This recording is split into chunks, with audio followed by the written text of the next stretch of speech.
इधर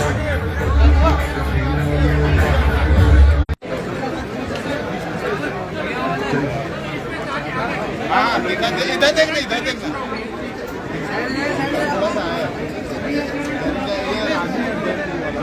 भैया थोड़ा इधर आ जाइए। अच्छा जगह मान लेकिन गारंटी वाले तो मंच में ठीक है वो। भैया थोड़ा किनारे आ जाइए। ये देखिए, अब इधर देखिए, इधर देखिए। भाई सुनिए आप सुनो भैया, थोड़ा किनारे आ जाओ, थोड़ा किनारे। हड़बड़ा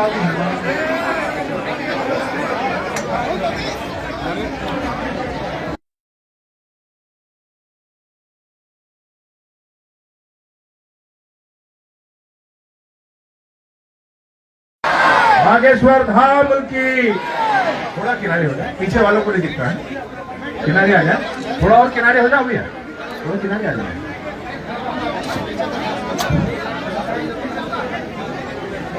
थोड़ा किनारे हो जाओ तुम लोग।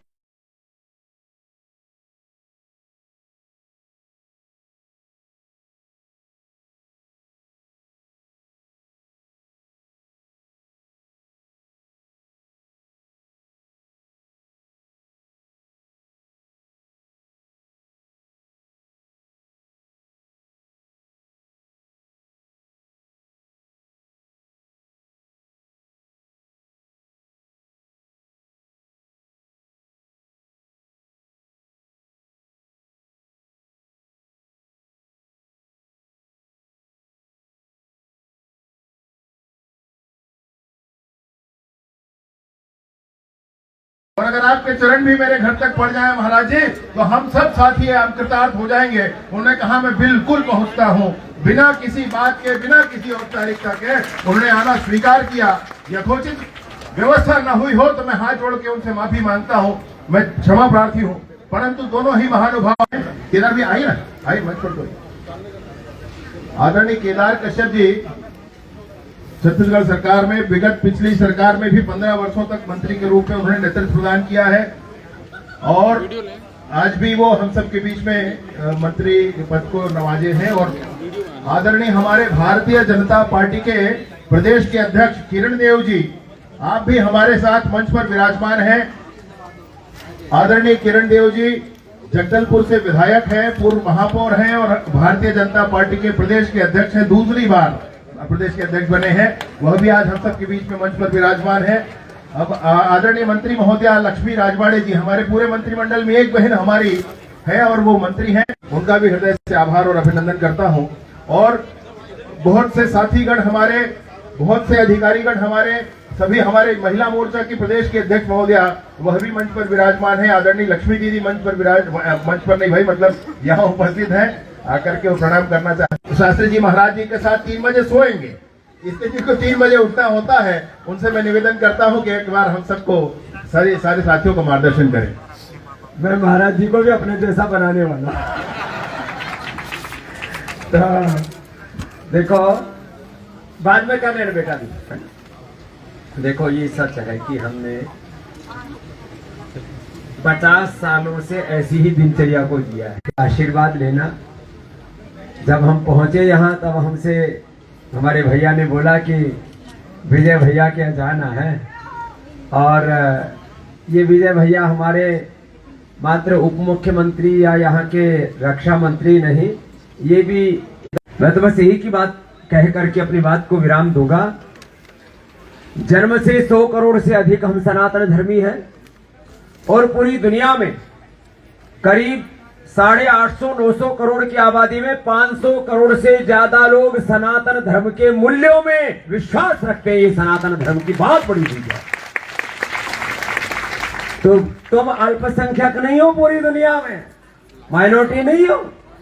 कोई अपने आप को ईसाई कहता हो, मुसलमान कहता हो, कम्युनिस्ट कहता हो, चाहे जो कहता हो, अब पूरी दुनिया इस सनातन धर्म को, सनातन जीवन पद्धति को स्वीकार कर रही है और ये सनातन धर्म अब युग धर्म के रूप में प्रतिष्ठित हो रहा है। हम अपने ग्राम देवता, कुल देवता, अपने इष्ट देवता के प्रति श्रद्धा रखते हुए, अपने संत महापुरुषों के प्रति श्रद्धा रखते हुए और जो हमारे सनातन धर्म के कर्तव्य हैं उनका जीवन में आचरण करते हुए आगे बढ़ेंगे तो हमारे जीवन में स्वास्थ्य, सुख, समृद्धि, शांति, सफलता, विजय सुनिश्चित है। और ऐसा ये सनातन के गौरव काल में हमारे सनातन धर्म के योद्धा हमारे उप मुख्यमंत्री जी विजय शर्मा जी और हमारे सनातन धर्म के गौरव, ऋषि परंपरा के गौरव हमारे अनुज पूज्य श्रद्धे हमारे बागेश्वर धाम वाले पूज्य महाराज जी का एक बार पुनः मैं भी अपनी ओर से बहुत बहुत अभिनंदन करता हूं। और महाराज आप ये पूरा साम्राज्य संभालो। हमारे पूज्य महाराज श्री को बहुत बहुत अभिनंदन। विजय जी आपको भी, आपके पूरे परिवार को बहुत बहुत आशीर्वाद। हमारे सारे विधायकों, मंत्रियों को, और छत्तीसगढ़िया तो सबसे बढ़िया तो होते ही है जन्म से। तो आप सबके चेहरों की मुस्कान, आपका माधुर्य ऐसे ही बढ़ता रहे। और सुबह सुबह योगी आदि योगी महायोगी, हम तो सब योगियों की संतान है, रोगियों की संतान। रोग हमारा मूल स्वभाव नहीं, योग अध्यात्म ही हमारा सनातन ही हमारा मूल स्वभाव है। तो आप सब खूब आनंद करो और हमारे भैया खूब आनंद कराएंगे आपको। महाराज जी बहुत बहुत प्रणाम आपको, और आप संभालो यहाँ। और हम फिर आगे, क्योंकि हमने कहा हम 3 बजे उठने वाले जीवन प्राणी हैं, हम प्रस्थान करते हैं।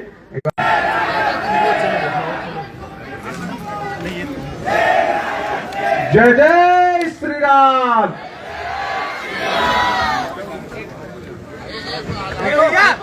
जय बागेश्वर धाम।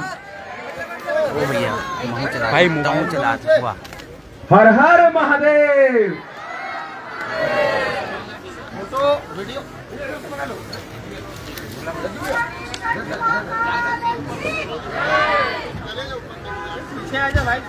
माही बैठ के ले दे।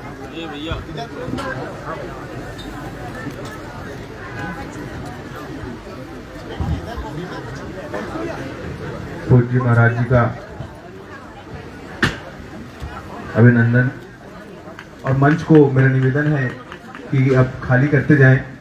जितने भी अतिथि हैं सभी से मेरा निवेदन है कि मंच को सभी से निवेदन है आज आ जाएं और अपना यथोचित स्थान ग्रहण करें।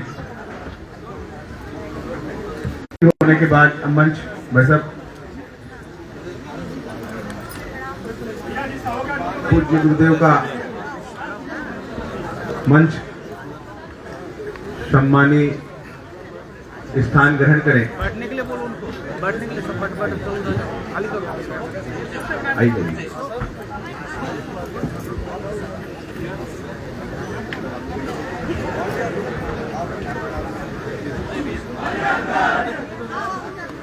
हर हर महादेव। जिनका हो गया है मेरा निवेदन है कि वो मंच की गरिमा बनाए।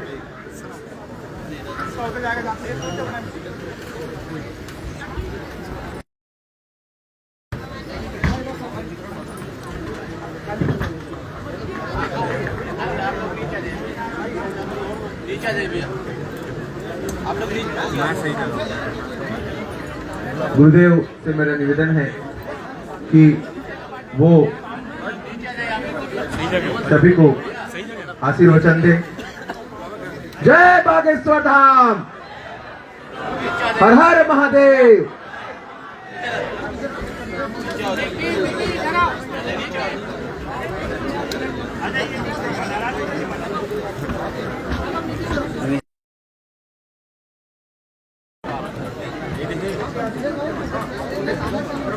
एक मिनट मंच खाली करेंगे भैया।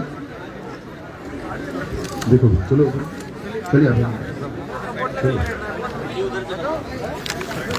आशीर्वचन के लिए पूजने महाराज जी से हम सब, हमारी सबकी इच्छा है। थोड़ा किनारे हो जाए, किनारे हो जाए भैया, चलिए किनारे आइए। उधर किनारे चलो भैया, किनारे चलो, चलो चलो चलो भैया, बैठ जाइए ना, बैठा थोड़ा यार, चलो बैठो भैया, बैठो थोड़ा भैया, बैठो थोड़ा।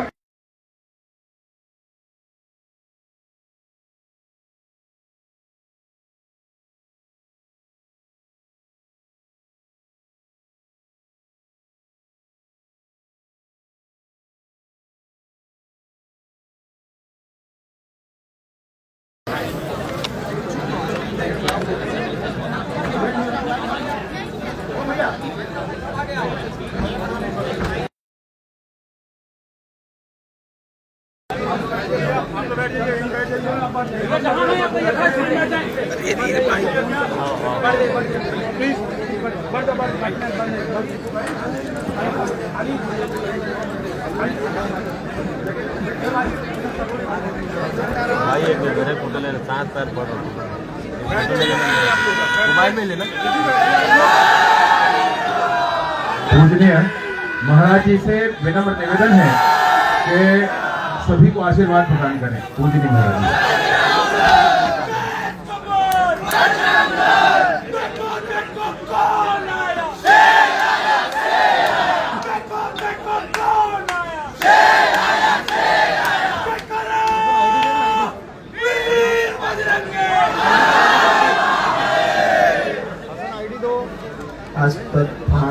बलव्यासो हनुमानश्रीशः कृपा परशुरामस्य सप्तैते चिरजीवनः माता रामो मत्पिता रामचन्द्रः स्वामी रामो मत्सखा रामचन्द्रः सर्वस्वं मे रामचन्द्रो दयालुर्नान्यं जाने नैव जाने न जाने दक्षिणे लक्ष्मणो यस्य वामे च जनकात्मजा पुरतो मारुतिर्यस्य तं वन्दे रघुनन्दनं। श्री सीताराम भगवान की, बागेश्वर बालाजी हनुमान की, अपने अपने मताई बाप की, अपने अपने गुरुदेव भगवान की, सत्य सनातन धर्म की, भारत हिंदू राष्ट्र की, छत्तीसगढ़ महतारी की जय जोहार, जय छत्तीसगढ़, छत्तीसगढ़िया हर हर महादेव। आज हम जो है दैनिक भास्कर के एक पूर्व निश्चित आयोजन के संदर्भ में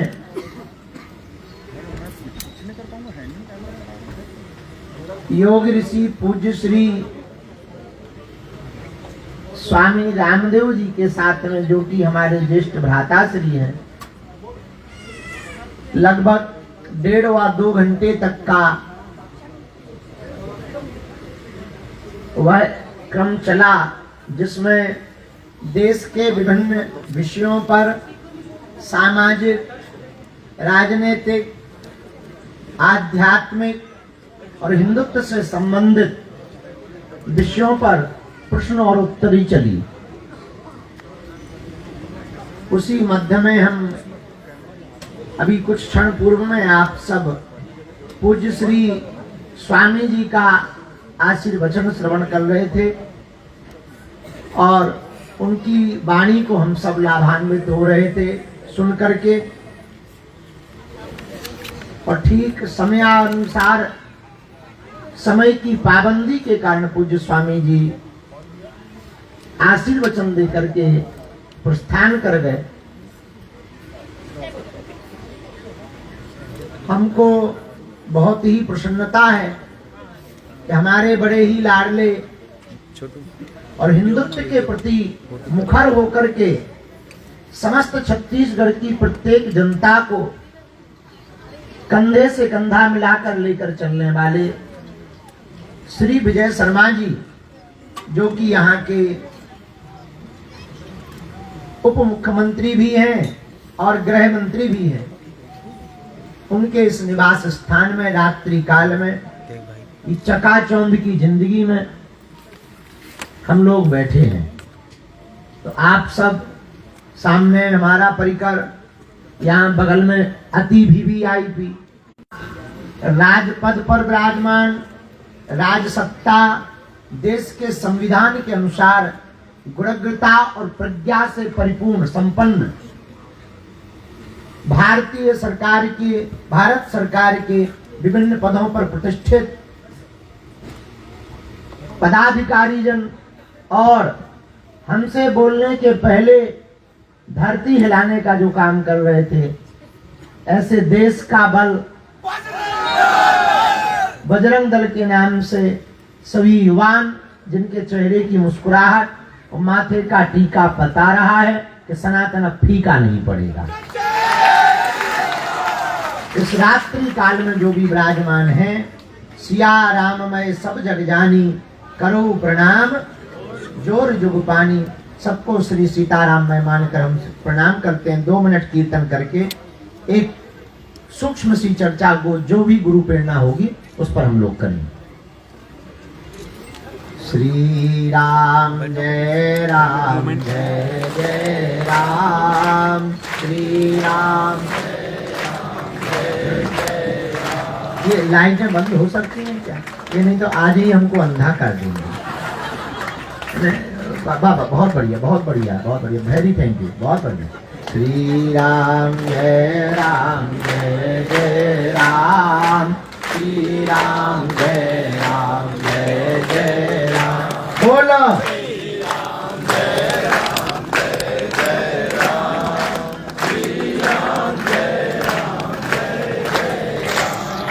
श्री राम जय जय राम, श्री राम जय जय राम, श्री राम जय राम जय जय राम, श्री राम जय राम जय जय राम, बोलो श्री राम जय जय राम, श्री राम जय जय राम, श्री राम जय जय राम, श्री राम जय जय राम, रघुपति राघव राजा राम, पतित पावन सीताराम, रघुपति राघव राजा राम, पतित पावन सीताराम, बोलो श्री राम जय जय राम, श्री राम जय जय राम, श्री राम जय जय राम, श्री राम जय जय राम, बोलो श्री राम जय जय राम, श्री राम जय जय राम, श्री राम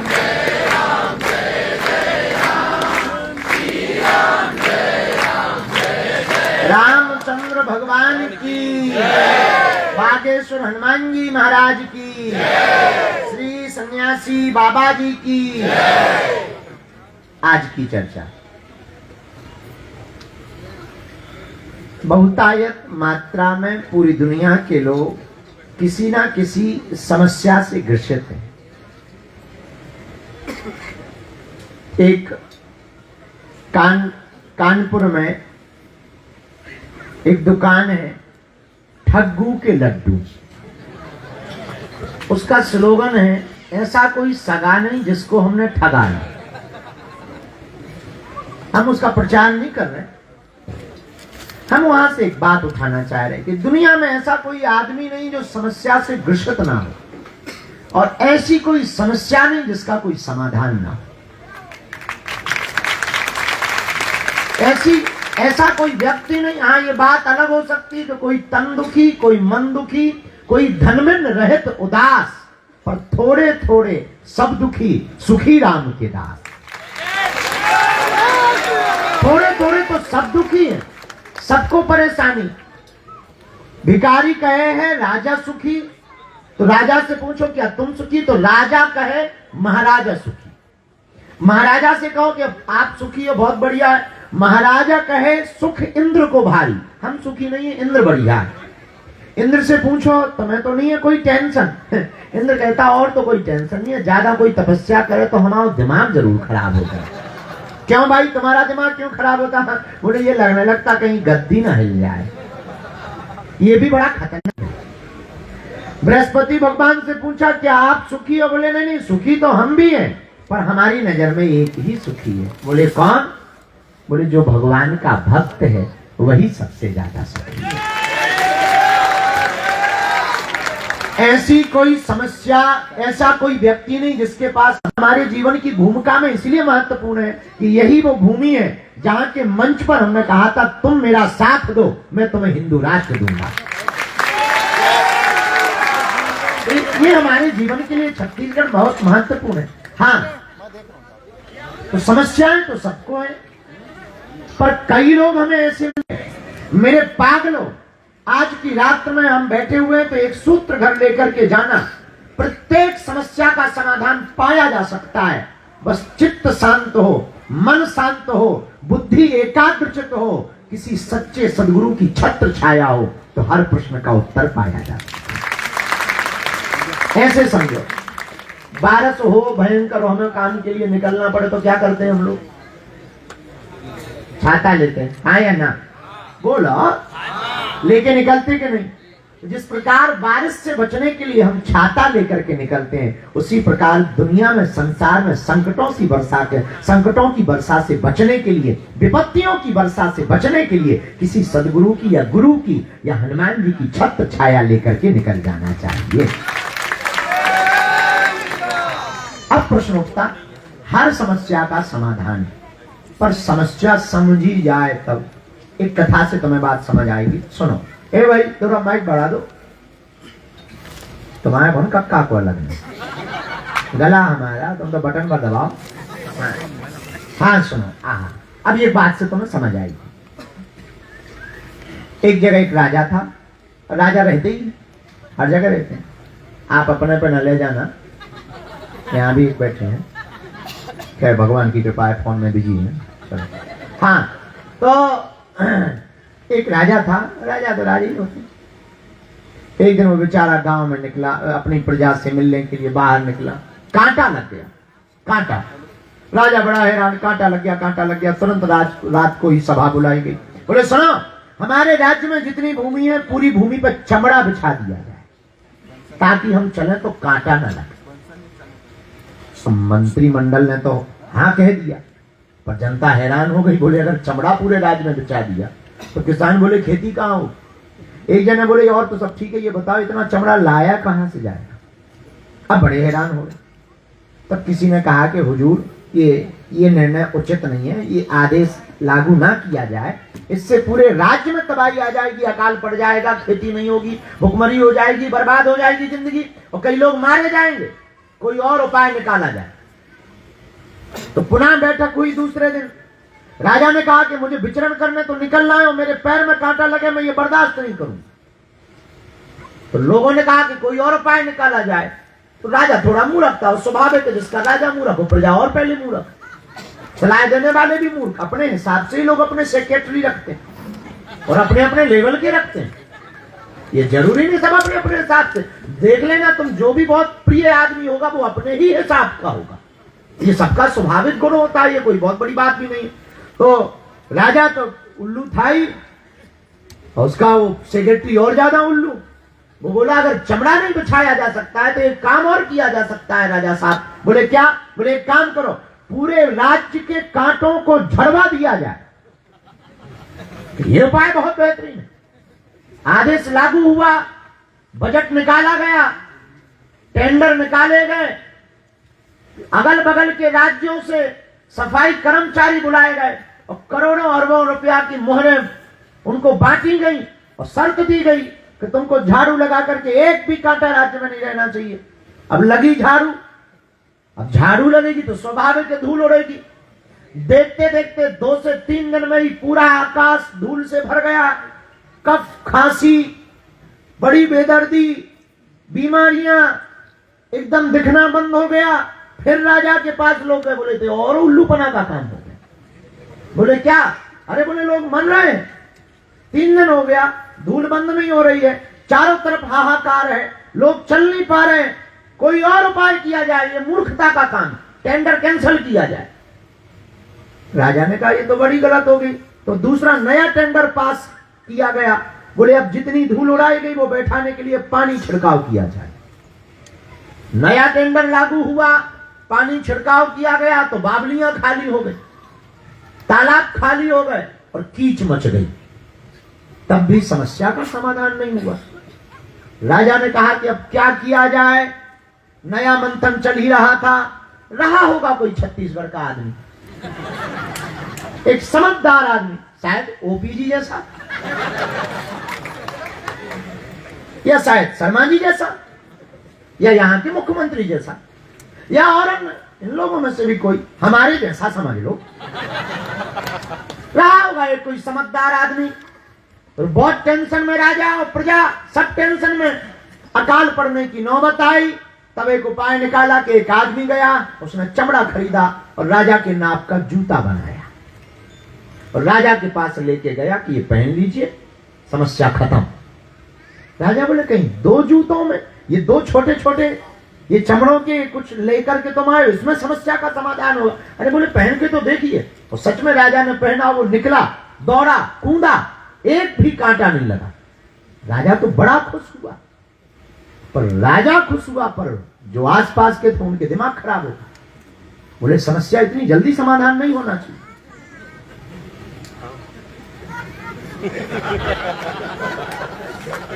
गलत हो गया है, तो बोले ये उतार दीजिए आप, हमें तो ये कोई जादूगर लगता है बागेश्वर बाबा से प्रेरित है, और ऐसा हो ही नहीं सकता, ये तो कोई माया भी है।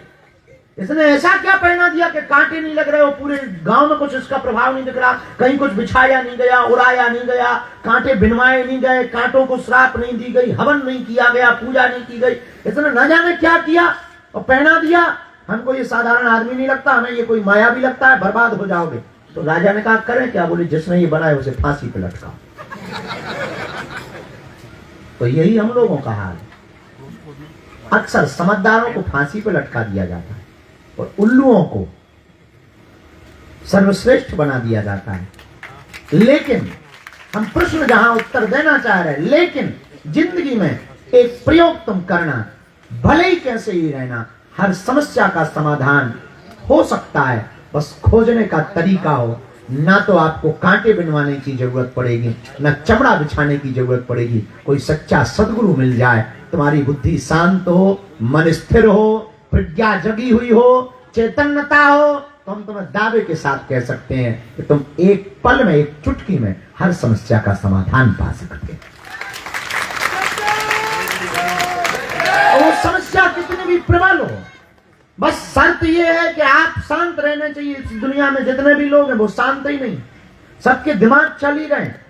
दिमाग नहीं चल रहे तो मोबाइल चल रहे, मोबाइल नहीं चल रहे तो लुगाइयों के मुंह चल रहे हैं, बच्चों की टेंशनें चल रही हैं, पड़ोसियों के लफड़े चल रहे हैं, कंपटीशनों की दिक्कतें चल रही हैं।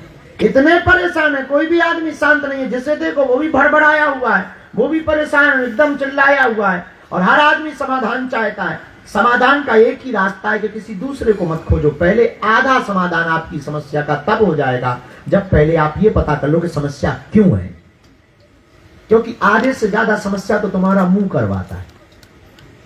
जितनी भी पैदा समस्या होती है तो तुम्हारे मुंह से होती है। ये जीभ बड़ी खतरनाक, जीभ है तो बिना हड्डी की, पर हड्डी तो रुआ दी। देखना कभी विचार करना, हम एक दिन जीभ ही पे विचार करते रहे 1 घंटे तक। मगर क्या गजब की है, ऊपर नीचे उठाए रहे, अब बहुत देर तक मेरे को हाथ भले ही पहुंचत रहे, बार बार गीले हो जाते ना, चेक करत रहे हम जीभ पे। हम बहुत ऑब्जर्व वाले आदमी, तो पड़े पड़े और कोई काम ही नहीं, साधु महात्मा आदमी तो पड़े थे, जीभ को ताने और खींचे पर चिल्लाए, कहाँ चिल्ला रही चंडालन। आओ, तो जीभ बड़ी खतरनाक, इतनी खतरनाक पूरा खेल इसी का। कुदरत को नापसंद थी सख्ती बयान में, इसलिए उसने हड्डी ही नहीं दी जवान में। कुदरत को नापसंद थी सख्ती बयान में, इसलिए उसने हड्डी ही नहीं दी। अच्छा, जीभ बड़ी खतरनाक। हाँ, जीभ पे आई तो हम पूरी बात कर लें, फिर मुड़ के वहीं आए। हनुमान जी लंका गए, चूंकि अपन तो नहीं वाले हैं। हनुमान जी लंका गए, विभीषण जी मिले, बोले कहो क्या हाल है लंकेश। विभीषण बोले हम लंकेश नहीं है, शायद आपको मिसअंडरस्टैंडिंग हो गई, हम तो उसके भाई हैं, और हम लंकेश अंकेश नहीं है, हम तो रावण के भाई हैं। हनुमान जी बोले हम दरअसल भविष्य देखते हैं, तो हमें भविष्य दिख रहा, तुम ही राजा, तुम ही राजा। विभीषण बोले उल्लू पना की बात है, मत करो। हनुमान जी बोले क्यों? बोले हम मंत्री नहीं है, मुख्यमंत्री क्या खाक बने या प्रधानमंत्री क्या खाक बनेंगे, जहाँ कुछ है ही नहीं है, अब कहां से बनेंगे। हनुमान जी बोले तुम चिंता ना करो, तुम्हारी पार्टी है गलत, लक्षण तो पूरे हैं, पार्टी गलत, गलत पार्टी है वो। लक्षण पूरे हैं, हमने भाग्य देख लिया, तुम्हारा चंद्रमा बता रहा है, बस पार्टी गलत चुन ली, इसलिए तुम जो है मैं कुछ बना ही नहीं पा रहे।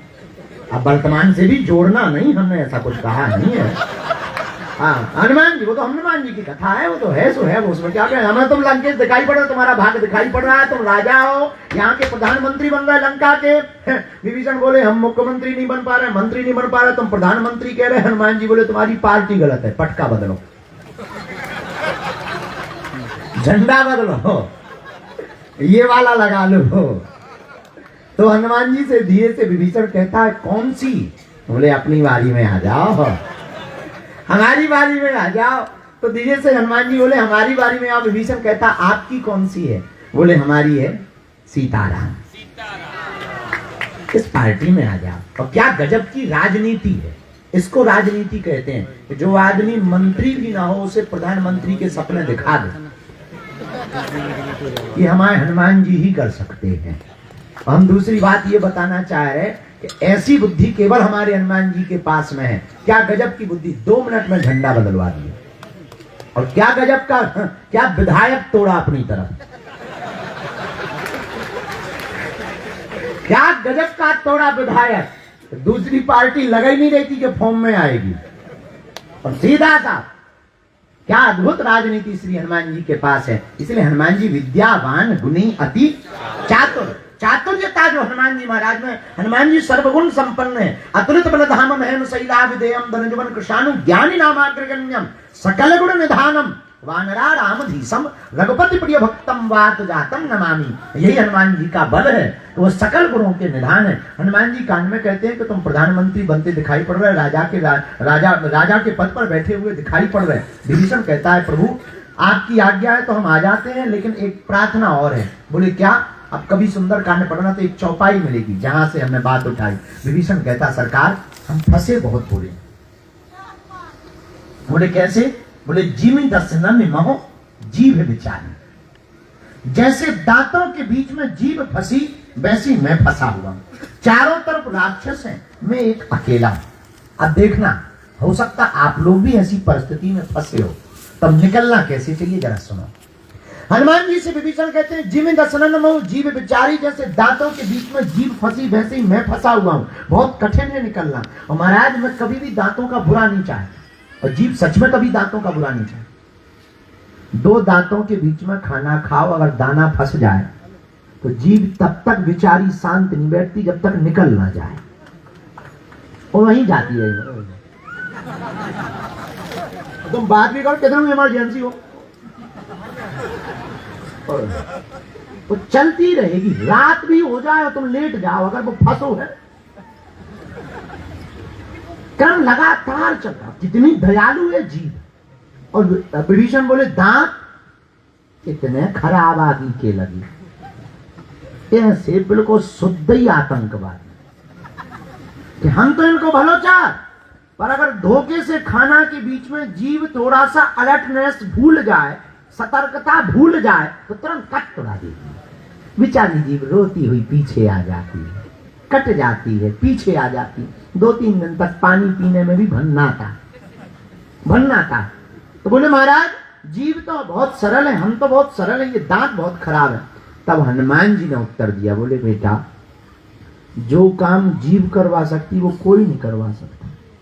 बोले क्या? बोले जीव थोड़ी सी उल्टी हो जाए तब 32 टुरवा सकती है। एक यहाँ गाली दिलवा दे, और कोई अपने से थोड़ा बलवान जैसे राजा साहब हैं, एक मुक्का में मैं डांडे फेंक जाना, दांत तो छोड़ो, एक मुक्का में गए। हमारा एक चेला है खली, तो हमारे धाम पे आता रहता है बीच बीच में, बहुत वो आया एक दिन, हमारा बहुत प्रिय है, भाई जैसा है, परिवार जैसा, खली बहुत लंबा चौड़ा। अरे भैया हमने उसके हाथ में अपना हाथ रखा तो ऐसे लगा जैसे 6 महीने के बच्चे का हाथ रखा। ये भारी हाथ नहीं पंजा, और एक अंगुली हमारे पूरे हाथ पर आ। अरे हमने कही अगर एक मुक्का ये हम बस कर दें तो सीधे गुरु जी या तो कोमा में या सीधे। हाँ ये तो विनोद की बात। तो हनुमान जी कह रहे हैं विभीषण से, जो जीव काम कर सकती वो कोई नहीं कर सकता। क्या बोले? जो जीव बिगाड़ सकती वो कोई नहीं बिगाड़ सकता। जीव चाहे तो जिंदगी बिगाड़ दे, जीव चाहे तो जिंदगी संवार दे। एक संत कहते हैं, क्षण भंगुर जीवन की कलिका, कल प्रात को जाने खिली न खिली, मलया चलकी सुचि शीतल मंद, सुगंध समीर मिली न मिली, कलकाल कुठार लिए फिरता तन नम्र से चोट झिली न झिली, और कहले हरि नाम हरि रसना, फिर अंत समय में हिली न हिली। अंत समय में तो जीव का बड़ा खेल है। जिसने भी जीव संभाल ली उसने जीवन संभाल लिया। जिसने भी क्या संभाल ली? जीव। उसने क्या संभाल लिया?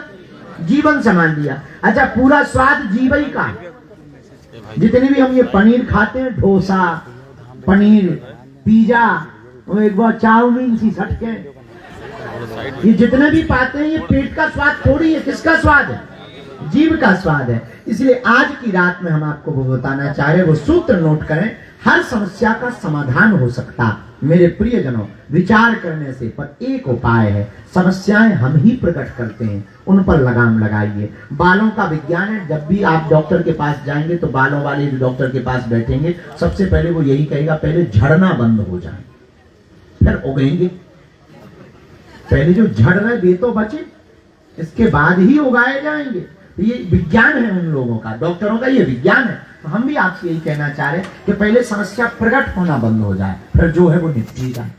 पता लगे एक हो गई सही तो दूसरी आ गई, दूसरी हो गई तो तीसरी। उपाय क्या है? एक उपाय है। पूछो क्या उपाय है? पूछो। वाणी को बाण मत बनाओ, अपनी वाणी को वीणा बनाओ। बाण बनाओगे तो युद्ध होगा, वाणी को वीणा बनाओगे तो संगीत निकलेगा। अब तुम्हें चुनना है, युद्ध चुनना है या संगीत चुनना है। संगीत को चुनोगे तो समस्या प्रकट नहीं होगी, जिंदगी गीतमय गुजर जाएगी। अगर तुम बाण बनाओगे, तीखे वचन निकालोगे, शब्द समारे बोलिए, शब्द के हाथ न पाओ, एक शब्द औषधि करे, एक शब्द करे घाव। और शब्द ही का खेल है। हमारे गांव में बगल में हमारे बहुत प्रिय चेला है चौबे जी। तो उनसे कोई कहे चौबे जी, तो वो कहते थे हाँ जी। लेकिन कोई कहे चौबे, वो कहते थे हाँ बे। सीधा सीधा खेल है उनका। हमारे बहुत प्रिय है, बहुत प्रिय है। तो उनसे कोई जैसे अगर कोई कहे चौबे जी तो कहे हाँ जी, लेकिन कोई तो चौबे तो कहते हाँ बे, ऐसे जवाब देते। क्या अद्भुत बात है। हमने उनको कहा, उनको यार भाई जैसे वो बोल रहा है तो तुम ऐसे क्यों बोलते हो? बोले गुरुजी वो लौट के समझ जाता है, क्योंकि पूरा खेल तो इसी का है, लड़ाई का। और जितने भी घरों में महाभारत है वो जीव ही से है, वो भी वाणी से है। जितने भी युद्ध हो रहा है वो किसके कारण हो रहा है? जबान से ही। जीवन में जबान का बड़ा खेल है। अगर हम इसको संभाल लें तो निश्चित रूप से जीवन संभल जाएगा। अब बोले क्या? प्रश्न पूछो, बोले क्या? पूछो, उत्तर सुनो। ऐसी वाणी मन का आपा होए, और अन्न को शीतल करे, आप शीतल। अब प्रश्न तीसरा, मान लो हमने कोई समस्या खड़ी कर ली, वो खत्म कैसे करें? अंग्रेजी का एक शब्द है सॉरी। लड़ाई हो जाए तो सॉरी बोलो तो लड़ाई खत्म, और डॉक्टर सॉरी बोले तो आदमी।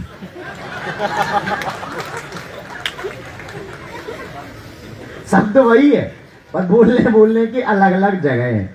अगर घर में बोलो लड़ाई हो जाए, पति पत्नी में, बेटा पिता में, और मित्र मित्र में, तो सॉरी बोलो तो लड़ाई खत्म। उधर डॉक्टर कह दे हॉस्पिटल में सॉरी। तो सॉरी शब्द है, दो अक्षर है क्षमा। क्षमा बड़न को चाहिए, छोटन को उत्पात। एक ही उपाय जिंदगी में है, जो है वो कम नहीं, जो मिला नहीं उसका कोई गम नहीं, जो मिलेगा वो लाजवाब, वो सिर्फ एक ख्वाब है, पर जो भी मिला वो लाजवाब है। आधे से ज्यादा आदमी हैरान अपने पड़ोसी से, उसकी गाड़ी ऐसी क्यों, उसकी घरवाली ऐसी क्यों, उसका मकान ऐसा क्यों, उसकी दुकान ऐसी क्यों। अरे भाई वो उसका पुरुषार्थ है, आप अपना पुरुषार्थ करो। अगर आप अपना पुरुषार्थ करोगे तो निश्चित रूप से भगवान आप पर भी कृपा करेंगे। जीवन है एक अंतिम बात की ओर, क्योंकि आप भी देर रात तक बैठे हो और हमें भी बहुत रात हो गई और दिन भर के भूखे भजन न होए वो पाला जधरी तुम्हारी कंठी माला। तो हम भी सुबह के ऐसे ही चल फिर रहे हैं और हमको सुबह महाकुंभ भी पहुंचना है। एक अंतिम बात और, अब कुछ समस्याएं ऐसी हैं जो जबान से प्रकट नहीं हुई है, अपने आप प्रकट भई। उनका क्या समाधान है? उसका समाधान है हनुमान।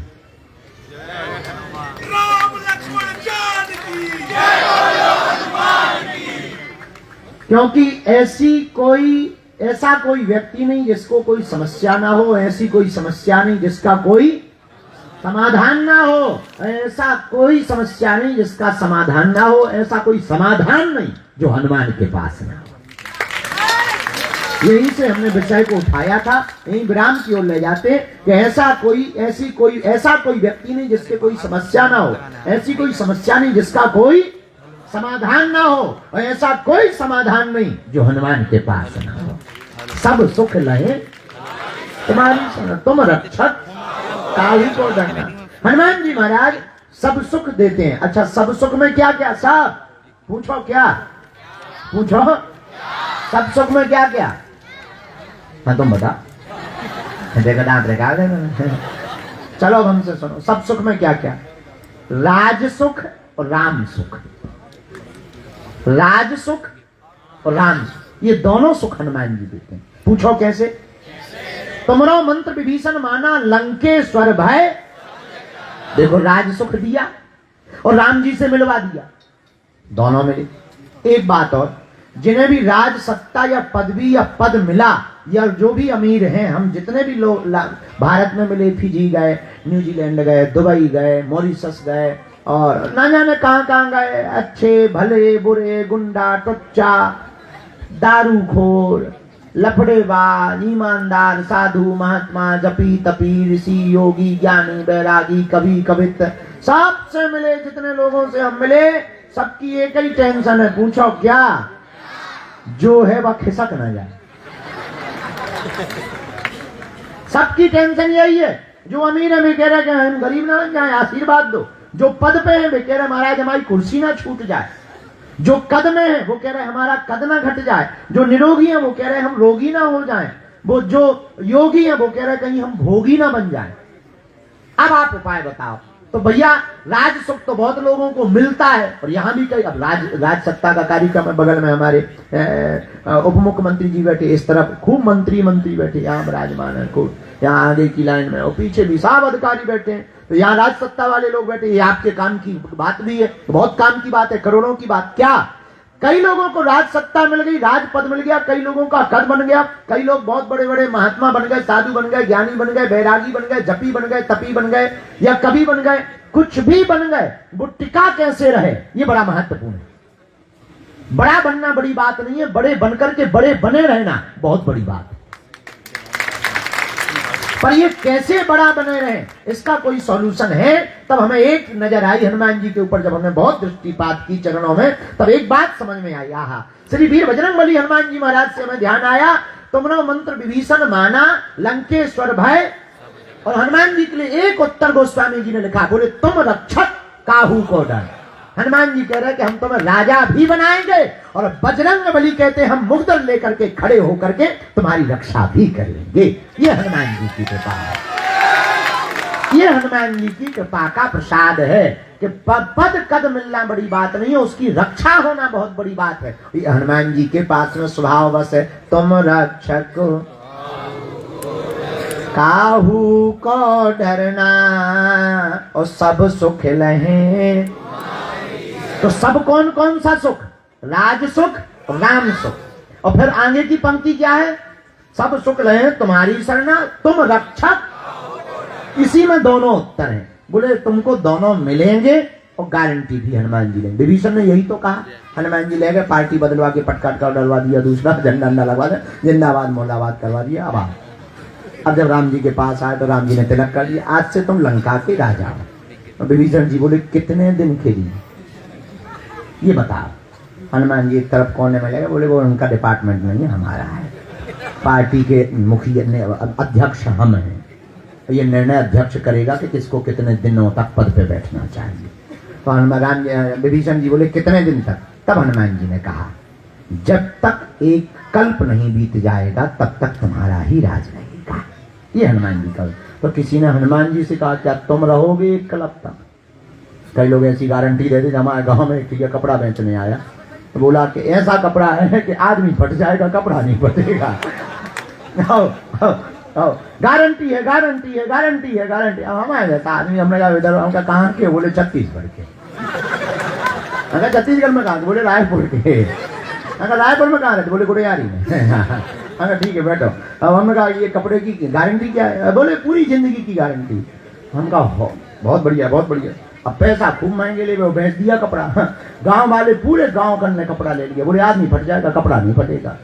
साहब ने कपड़ा खरीद लिया, लेकिन जब वो जाने लगा था हमने गांव वालों को समझाया, मैं पहले ये तो बताओ जब तक ये रहेगा, जो गारंटी ले रहा गारंटी वाला रहेगा कि नहीं रहेगा? पता लगे जितने गारंटी ली वही नहीं बचा, तो गारंटी कहां से बचेगी? तो हनुमान जी से किसी ने कहा कि आप गारंटी तो ले रहे हैं कि तुम चिंता ना करो, एक कल्प तक राज करोगे, तुम रहोगे। तब हनुमान जी के लिए उत्तर श्री तुलसीदास जी ने दिया, चारों युग प्रताप तुम्हारा ओ है परिसिद्ध जगत उजियारा। हे हनुमान जी महाराज, आपका चारों युगों में प्रताप रहेगा।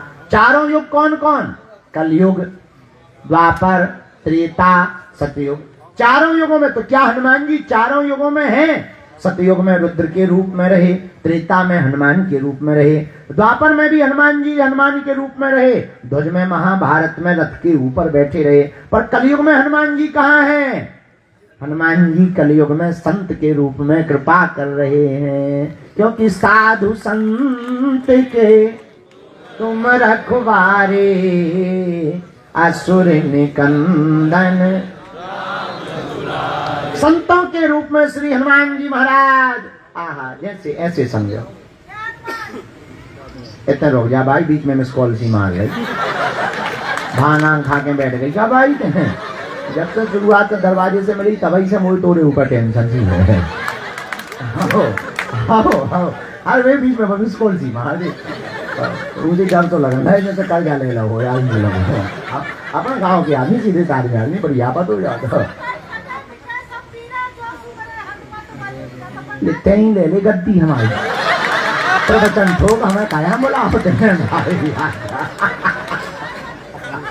हम समझ गए, हमारे हमारी उल्लू होते जो तुम्हें नहीं समझे माता, माँ की सब जाए तो तुम्हें समझाते हैं।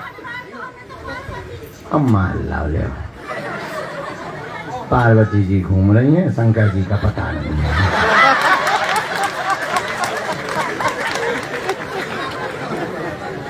आज तो शंकर जी टेंशन में होंगे,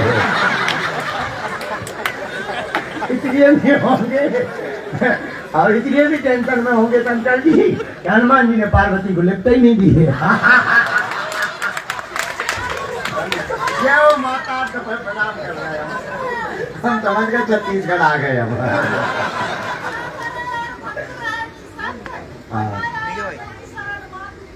जय हो। एक गद्दी तुम्हारी लगो चाहिए। हाँ, कहा सुना रहे थे हम? भूल रहे क्या सुना रहे थे हम? अपना वाला होता आप नहीं। हाँ, चारों युग प्रताप है परिसिद्ध। हनुमान जी महाराज का चारों युगों में क्या है? प्रताप। गावन में तुम्हें राम जी के मंदिर, कृष्ण भगवान के मंदिर मिले या ना मिले, पर हमारे भाई साहब के जरूर मिल जाए। हनुमान जी तो इतने सरल देवता हैं, पेड़ की नोक में सिंदूर लगा लो, हनुमान जी प्रकट हो।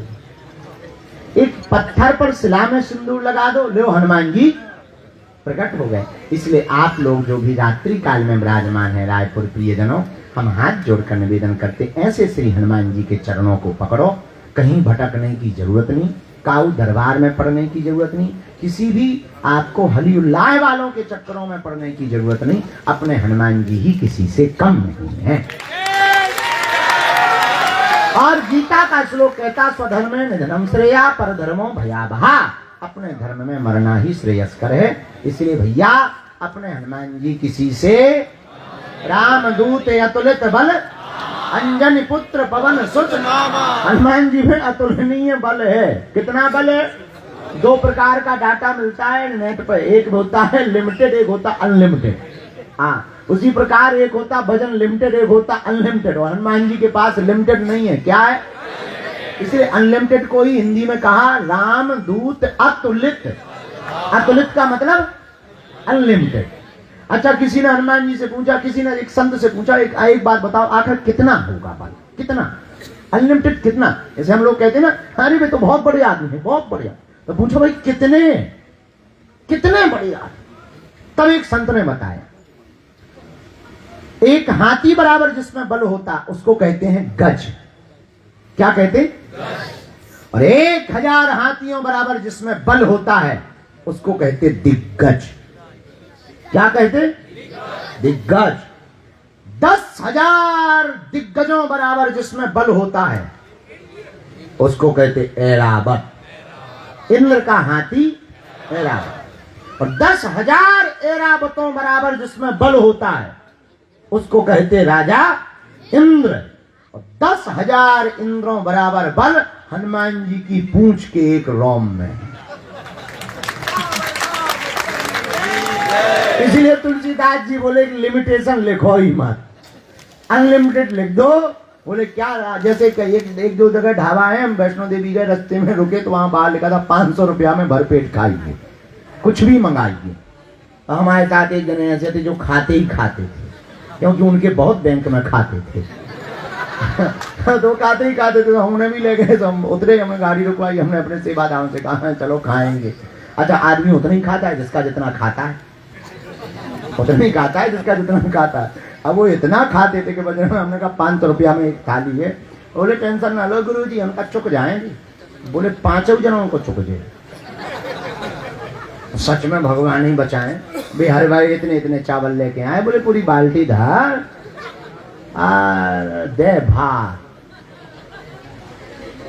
पूरी बाल्टी खा गए, रोटी खा गए, 20-25 रसगुल्ला खा गए, ये पनीर 2-3 चम्मच नहीं 20-25 चम्मच खा गए, दाल पी गए। ऊपर से बोले और है कुछ मीठा में?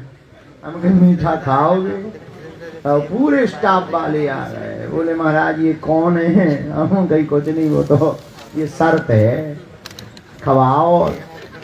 हाँ, तो विनोद में हम कहना चाह रहे थे अनलिमिटेड, इसीलिए हनुमान जी के पास अतुलित बल है। आप लोग भी उनके चरण पकड़ो। हम तो साधारण से जीव हैं, हमारे चक्कर में ना पड़ो। हम यही कहेंगे, हम तुम्हारी बाहें पकड़कर श्री हनुमान जी के चरणों में रखना चाह रहे हैं, ताकि हनुमान जी तुम सबका मंगल कर दें। और काऊ, वो देखो, हमसे एक पत्रकार पूछ रहे थे कि आप भारत के लोगों को बनाना क्या चाह रहे हैं? हम कहा हम भारत के लोगों को गुरु बनाना चाह रहे हैं। बोले क्यों? हम कहा गुरु बनेंगे तो किसी बाबा के चक्कर में तो नहीं पड़ेंगे, अब अपने ही में गुरु हो जाएंगे। वो बात भी सही है, दूसरे की लालटेन में तुम कब तक चलोगे? खुद की लालटेन जला। एक ही गुरु है, जय जय जय हनुमान, कृपा करो। श्री हनुमान जी को गुरु रूप में पूजो, उनका भजन करो, खूब प्रसन्नता पूर्वक रहो। हम कल महाकुंभ में जा रहे तो एक डुबकी छत्तीसगढ़ वालों के नाम की लगा देते। कल से 4 दिन वहां रुकना है, 27, 27, 28, 29 वहां कथा भी सुनानी है परमार्थ निकेतन वाले पूज्य श्री मुनि जी के उसमें। और उसके बाद में फिर धाम पहुंचना है, क्योंकि धाम पर कन्या विवाह उत्सव है। तो पूरे छत्तीसगढ़ वालों को हम आई हैं अपने श्री विजय शर्मा जी के आवास पर। तो यहाँ पर से हम आप सबको, पूरे छत्तीसगढ़ वालों को 26 फरवरी को 251 बेटियों का विवाह है। ऐसी बेटियां जिनके माता पिता ने, और भारत का ऐसा तीर्थ बागेश्वर धाम है जहां की दान पेटियों में आने वाली चढ़ोतरी से गरीब बेटियों का घर बसाया जाता है। तो सबको निमंत्रण है, सा परिवार सहित हमारो निमंत्रण स्वीकार करो। और 23 फरवरी को कैंसर हॉस्पिटल का भूमि पूजन है। आपने अभी तक मंदिर, अस्पतालों में मंदिर देखे होंगे। हमने सोचा जिंदा तो रहना ही है, कथा तो करनी ही है, दक्षिणा लेके करेंगे क्या, लोग जो भी सहयोग करेंगे, हमने प्रण ले लिया। उस दक्षिणा से अब हम दीनहीन मरीजों का निःशुल्क कैंसर का उपचार बागेश्वर धाम से करवाएंगे। तो 100 बेड का हॉस्पिटल बन रहा है। 23 फरवरी को उसका भूमि पूजन है। आप लोग यहीं से आशीर्वाद दो कि वो हमारा सफल हो जावे, हनुमान जी कृपा कर देवे। और वहाँ के आदिवासी भाई परिवार हमारे बहुत हमारे आसपास ज्यादा रहते हैं और यहाँ बस्तर में भी खूब है। हमको श्री विजय शर्मा जी ने पदयात्रा के मध्य में कहा है, उस बात को आप तो हमारे भाई के रूप में है, तो ही हम विचार करें कि बहुत जल्दी बस्तर में भी हम पदयात्रा करेंगे। छत्तीसगढ़ बस्तर में करेंगे, पर रुक कर करेंगे। 1-8 साल रुक सकते हैं क्योंकि व्यस्तता बहुत है हमारी अभी, लेकिन बस्तर में हम इसलिए पदयात्रा करेंगे। तब तक आपके पुरुषार्थ से और माननीय केंद्रीय गृह मंत्री के पुरुषार्थ से और भारत की सेना के बल के कारण आज हमारा अपना बस्तर नक्सल प्रभावित क्षेत्र नक्सलियों से विहीन हो रहा है और भारत का तिरंगा लहराया जा रहा है। बहुत ही जल्दी ऐसा समय आएगा कि छत्तीसगढ़ है चांद, और चांद पर जो दाग है वो है नक्सली वाला, वो मिट करके रहेगा, हमें ऐसा भरोसा है। और उसी बस्तर क्षेत्र में हम पदयात्रा निकालकर पूरे छत्तीसगढ़ को एक करके और सनातनी हिंदुओं को जगाएंगे। आप लोग अपना ध्यान रखना। फरवरी में कन्या विवाह में आओगे, भले ही एक दिन के लिए आना, बहुत अच्छा लगेगा। 5 दिन का उत्सव है। दीदी माँ रितंबरा जी के प्रवचन है और महादरबार है। हम 5 दिन तक महादरबार लगाएंगे और क्या है, भंडारा भी है। और 26 हाँ, जब पदयात्रा करेंगे तब जो है राजा साहब पक्का है कि हजारों की तादाद में घर वापसी करवाएंगे।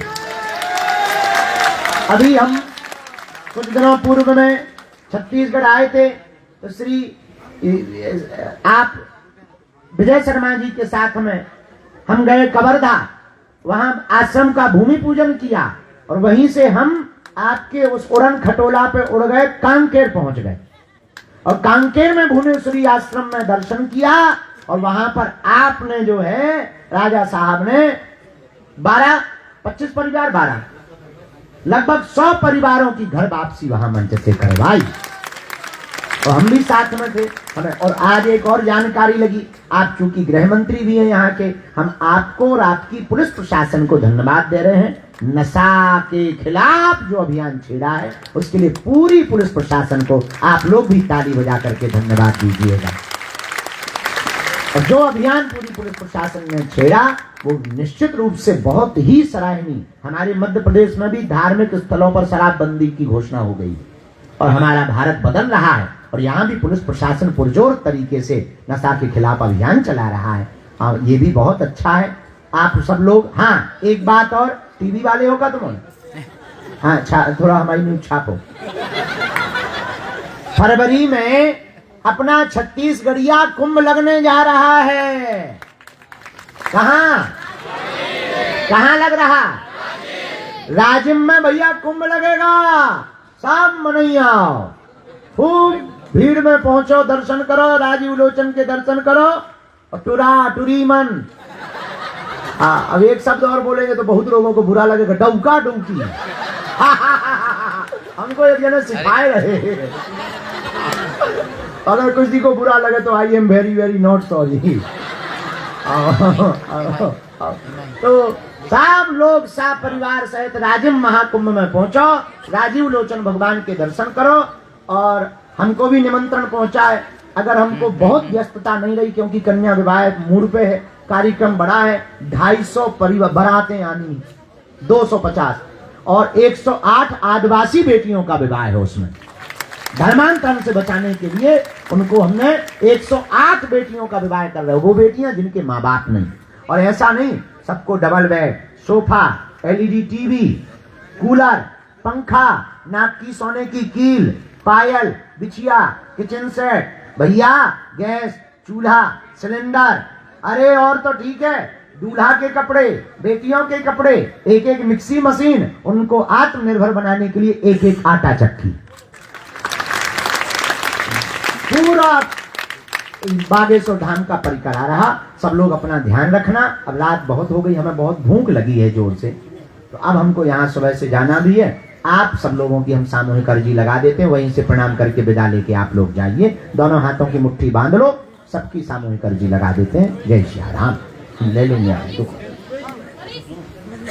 कहो, हे बागेश्वर धाम प्रभु, हे बालाजी महाराज, हे सन्यासी बाबा, हे कलयुग के राजा, आपकी जय हो।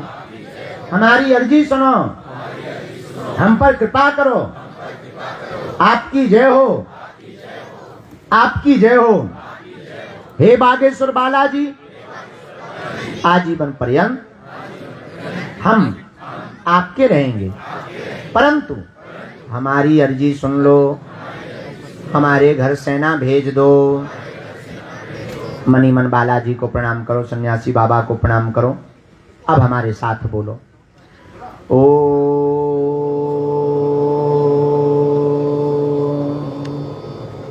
बागेश्वराय नमः।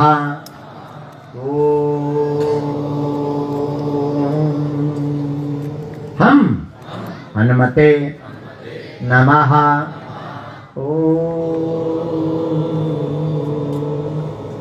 सन्यासी देवाय नमः।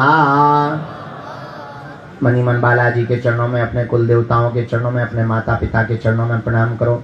पूज्यपाद सन्यासी बाबा और बागेश्वर बालाजी का दिया हुआ यह ऐसा अचूक अटूट उपाय है, जिन भक्तों के पर्चा नहीं बन पाते, मिलना नहीं हो पाता, बात नहीं हो पाती, वो अगर सामूहिक अर्जी लगाते हैं और लहसुन प्याज मांस मदिरा बंद करके महीने में एक बार, 2 महीने में एक बार, 6 महीने में भी एक बार बागेश्वर धाम की अगर पेशी करना शुरू कर दें तो बिना पर्चा बनी ही अर्जी स्वीकार हो जाती है और बालाजी की कृपा हो जाती है।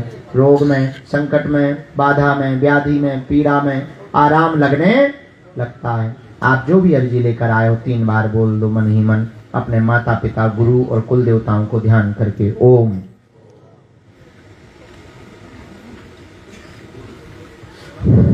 ओम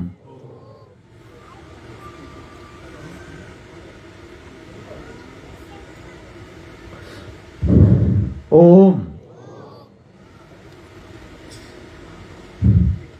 कहो, हे बालाजी, हे सन्यासी बाबा, हे कलयुग के राजा, हमारी यह अर्जी स्वीकार करो, हम पर अपनी कृपा करो। आपकी जय हो, आपकी जय हो, आपकी जय हो। मणिमन बालाजी को प्रणाम करो, सन्यासी बाबा को प्रणाम करो। दोनों हाथों को आपस में मलो। ओम बागेश्वराय नमः, ओम बागेश्वराय नमः, ओम बागेश्वराय। नेत्रों में लगा लो, शरीर में अगर कहीं पीड़ा है तो स्पर्श करा लो। आप सब पर अपने अपने कुल देवताओं की, गुरु की कृपा बनी रहे, बालाजी की कृपा बनी रहे। सब लोग प्रसन्नता पूर्वक रहो, आप सबकी अलाय बलाय दूर रहे। और हम पुनः पुनः छत्तीसगढ़ सरकार के सभी प्रियजनों को और छत्तीसगढ़ के उप मुख्यमंत्री श्री विजय शर्मा जी को, इनके पूरे परिकर को, इनके सहायक के रूप में सभी मंत्रीगणों को हम खूब खूब साधुवाद देते हैं। और बागेश्वर धाम का हमारा पूरा परिवार आया हुआ है, हमें खुशी है। तो चलो यहाँ तुमको दर्शन और आशीर्वाद हो गए हैं, क्योंकि हमें यहाँ से चला जाना था तो दुख होता अगर मिल नहीं पाते। तो ये भी बड़ी उदारता है कि हमारे श्री विजय शर्मा जी ने सबके लिए हृदय से दिल खोल करके स्वागत किया और उनको अंदर तक बैठने दिया। इससे हमारे आत्मीय मन में बहुत प्रसन्नता है। पूरा बागेश्वर परिवार जो आया है, पूरा परिवार खुश रह गए। आपको सबको खूब खूब आशीर्वाद और तुम लोगों के जीवन की अलाय बलाय भग जावे। जाओ, ऐसा आशीर्वाद है। और कन्या विवाह को निमंत्रण सबको हम आओ पहुँचा देंगे। पूरा बजरंग दल 5 दिन की सेवा करने आ जाए। पक्का पक्का 20 फरवरी को आ जाइयो, 26 फरवरी यहाँ करके वापस आ जाइयो। 5 दिन की सेवा। सब लोग वहाँ 26 फरवरी को निमंत्रण में भले ही 1 दिन के लिए आना। इस बहाने बालाजी के दर्शन होंगे, उत्सव में भी सम्मिलित हो लोगे, हमें भी बड़ी प्रसन्नता होगी। जय सिया राम। जय